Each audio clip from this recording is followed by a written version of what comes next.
Hey there, Detroit sports fanatics. I'm Taylor Phillips, and welcome to Taylor's Detroit Sports episode 49 on Spreaker and on iHeartRadio. Find me on Facebook, Taylor Phillips, and add me there. Like my Facebook page, Taylor Phillips' Detroit Sports page. Join my Facebook group, Taylor Phillips' Detroit Sports Group, and follow me on Twitter at DT2Phillips. Just going to talk some Tigers tonight. Short podcast here. Live from my office. Tigers crushed the Indians 12-1. Miguel Cabrera did the scoring in large part. He opened the scoring with a 2-run line drive home run in the top of the first. The Indians got to Price early with an RBI double.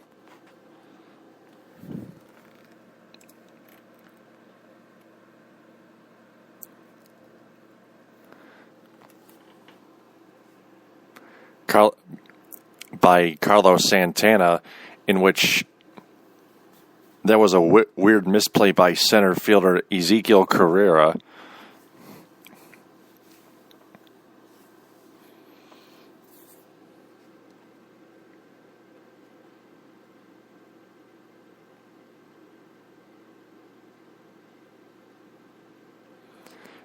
But the Tigers struck back with 3 runs in the third inning on a 2-run home run by Victor Martinez, and then a solo shot the opposite way by J.D. Martinez.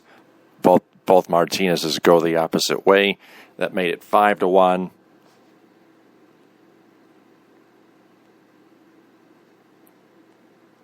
The Tigers would score 2 more runs in the top of the 7th on back-to-back RBI singles by catcher Alex Avila and shortstop Eugenio Suarez. And then Miguel Cabrera in the top of the 8th went yard the opposite way with a solo dinger, making it 8-1. And Avila got himself another RBI single, an RBI infield single, that is, to make it 9-1. Then in the 9th inning, the Young Guns took over, and Tyler Collins blasted a 3-run shot to the dead center field bushes to make it 12-1. Right after Steven Moya recorded his first Major League Baseball hit, which was a single. James McCann was called up earlier before Game 1 of the 4-game series at Progressive Field, but he didn't get a chance to bat. He caught behind the plate in the bottom of the 9th inning when Jim Johnson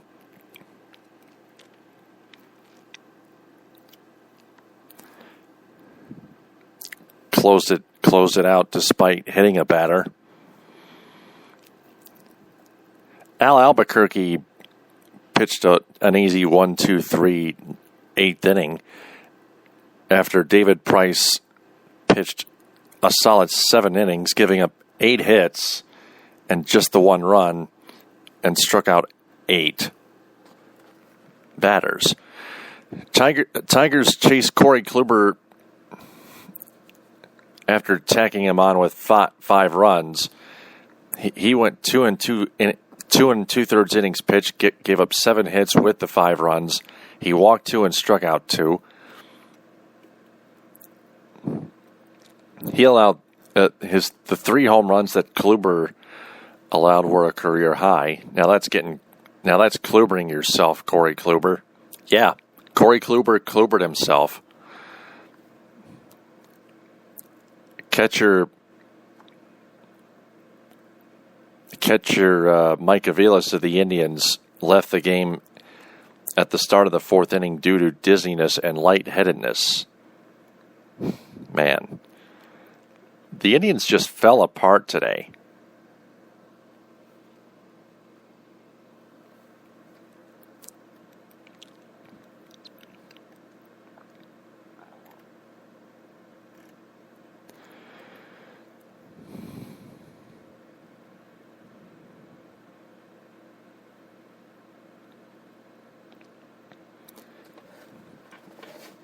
But the Royals just barely held on to beat the lowly Texas Rangers 4-3. So the Royals continued to lead the Tigers by a half game after the Royals-Indians game got postponed or suspended.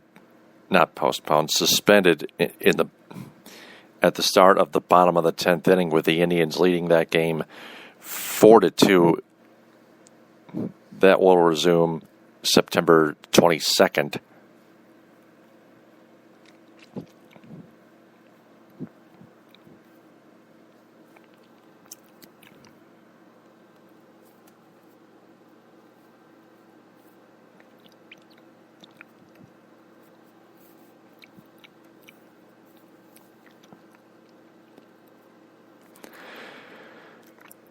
Tigers hit 4 home runs total.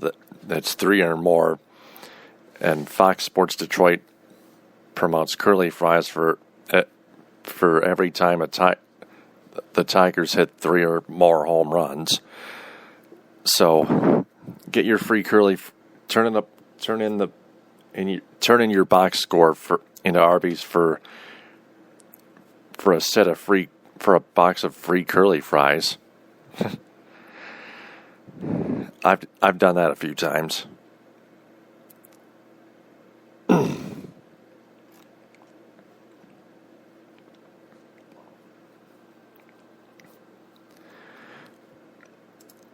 So game 2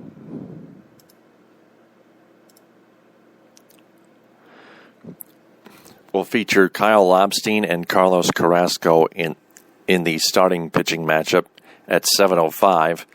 Kyle Lobstein's first start was a no decision. He has a 3.09 ERA, whereas Carlos Carrasco is 6-4 with a 3.01 ERA. The ERA battle is the most interesting part in this matchup.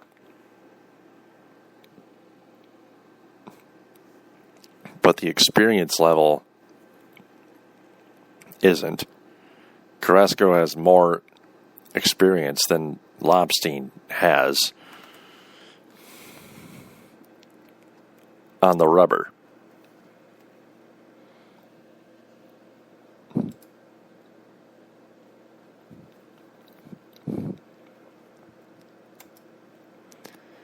So with that off my chest, the Tigers are still trying to get word on when Anibal Sanchez, their starting pitcher,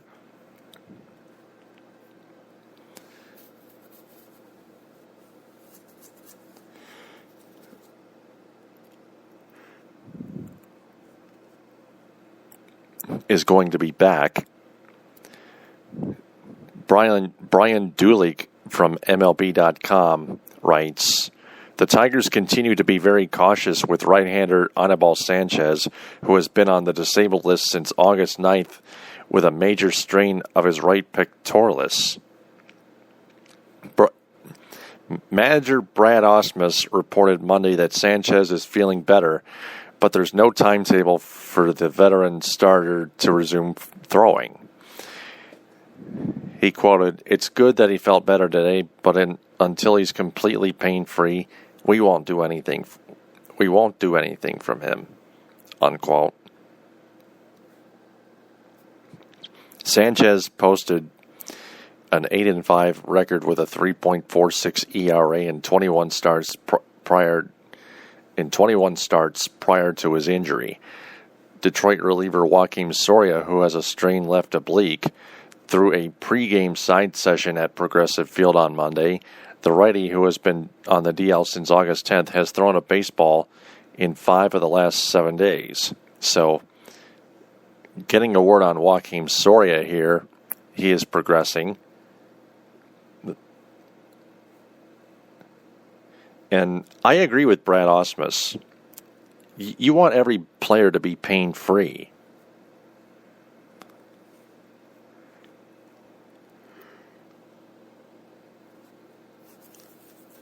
In terms of the injury bug.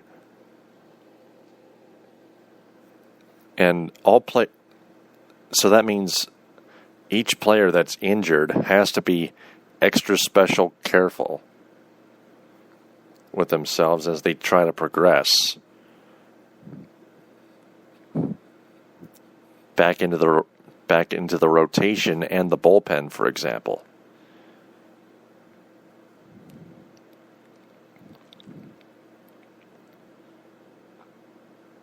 But speaking of the bullpen, back to Monday's game. I already mentioned Albuquerque pitched a 1-2-3 inning, and Jim Johnson only hit a batter but retired the other 3 batters. And that's actually a good thing. It helps seal the win for David Price,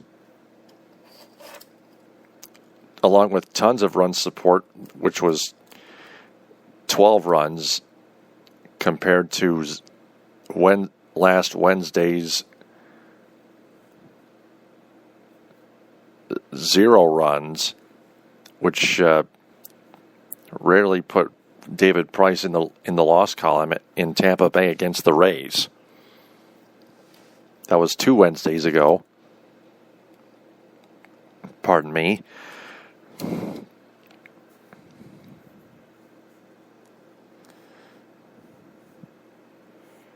But the thing about James McCann here is, we all know he should have been called up 2 or 3 months ago.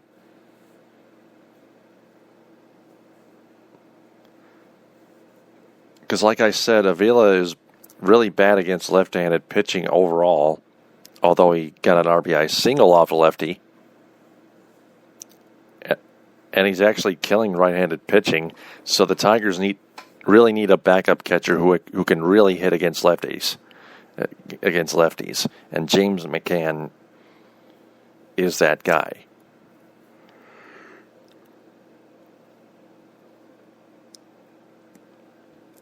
So I got school tomorrow. So I'm going to have to wrap this up right now. That does it for this week. That's it. That does it for Taylor's Detroit Sports episode 49 on Spreaker. Join me for episode 50, the first milestone episode of Taylor's Detroit Sports on Spreaker.